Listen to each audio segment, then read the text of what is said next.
Family, hey. So I decided that I would not go to sleep without recording Teaching Tuesday. So here we are. It's a little late, but here we are. So today we buried one of my aunts, and at the repast I was, talking to some folks, some folks you probably ain't seen in a while. You know how that go, and people that haven't seen me since school. And so I was talking to this one lady. She was asking me, like, what are you doing now? You still in school? You done with school? You working? And that's usually a topic that I just shy away from. Don't want to talk about it because I don't work in my field. So I don't ever want to talk about it. But today God spoke to me, and my answer was different. My answer was totally different this time. So, for a long time, I would just deny the topic about school and working. I would just kind of glide over it because I felt ashamed that I went to school for all them years and I don't do what I went to school for. And so today, my answer was, I don't work in my field. And I feel at peace about it because I know that school was not a waste of time, but it was indeed necessary. So today's Teaching Tuesday topic is, it was necessary. Okay? I'm going to jump right into my scripture. And we're going to go to John chapter 21, verse 15. So when they had eaten breakfast, Jesus said to Simon Peter, Simon, son of Jonah, do you love me more than these? And he said to him, yes, Lord, you know that I love you. He said to him, feed my lambs.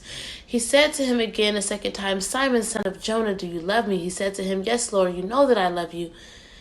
And he said to him, tend to my sheep. He said to him a third time, Simon, son of Jonah, do you love me? Peter was grieved because he said to him the third time, do you love me? And he said to him, Lord, you know all of these things. You know I love you. Jesus said to him, feed my sheep. Okay, that was John chapter 21, verses 15 through 17. Okay, all right.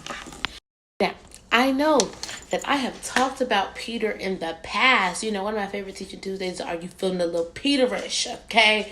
When, times is getting a little hard, you know what I'm saying? Folks is coming after Jesus, which means folks is not coming after Peter.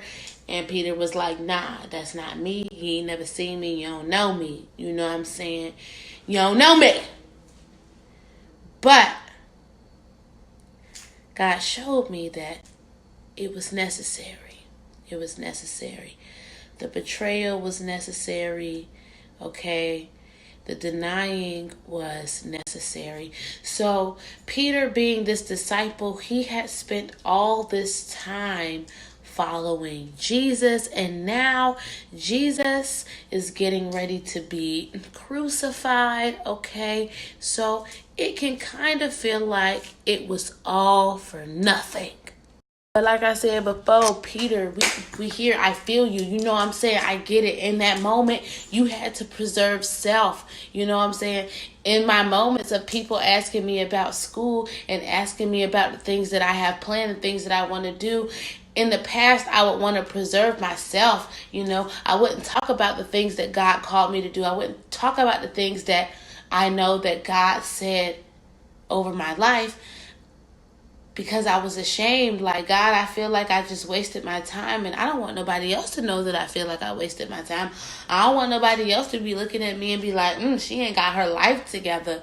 She talk about God all the time, but she ain't got her life together. Peter, you following this man Jesus, but you acting like you don't even know who he is when it starts to get real, when stuff starts to hit the fan. I mean, what's up? But it was necessary.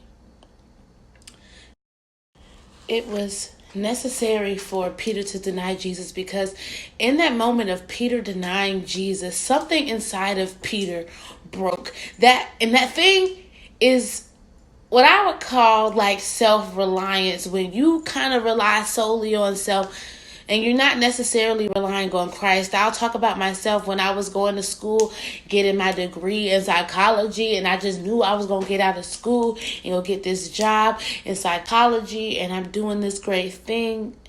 That wasn't the plan that God had for me, and I was really trying to just rely on self. See, Jesus had already told Peter that you would deny me, and Peter was like, nah, Jesus, I'm a ride or die. I'm a ride or die. But the thing is, God already knows what you're going to do.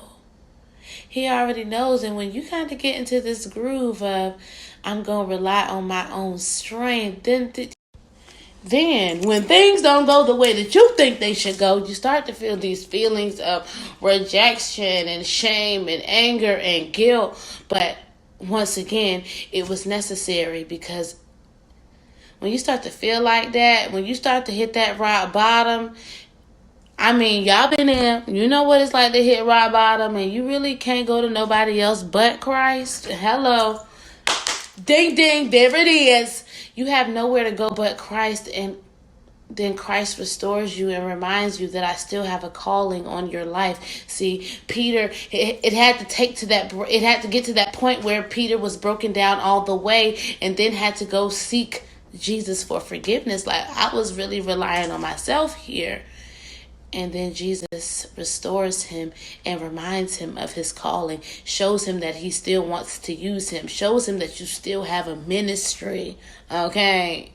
So let me tie this back together with a real world example, myself. So I think I was in like high school, and a man of God came to our church, and he preached and he prophesied over me and said that you will be a minister to the nations. And I was like, okay, you accept it, all right, but then you forget about it. You kind of just toss that over there, and then you create this whole plan and vision for your own life. I did that for myself. I said, you know what, I'm going to go to school, I'm going to get my degree, and then I'm going to get out, I'm going to get me a job, and I'm going to live this regular life. And then when things don't go the way that I thought they should go, I get angry, I get upset, I get bitter, I get broken down, and then I have nowhere to go but to Christ, and I have to pour out all these feelings. I have to seek forgiveness that, God, you already told me what the plan for my life was, and I'm sorry that I made this whole nother plan for my life, but then you showed me that the time that I thought was wasted was actually necessary, because it created my testimony. It created me into the person that I am today. It created me into the minister that I am today. So this is just for the people that feel like, man, God, I messed up so bad, or I feel like I wasted so much time. God said it was necessary. I had to break it off of you. I had to break the self-reliance off of you to the point that you realize that you still need me. You still need me. It was necessary.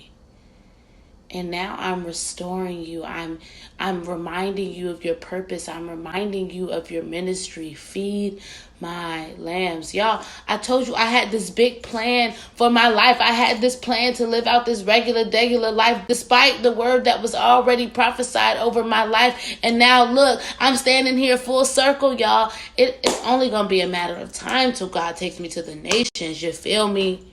Feed my lambs. Yeah, you messed up. Yeah, you denied me. Yeah, you made your own plan. But guess what? I'm still saying to you, feed my lambs.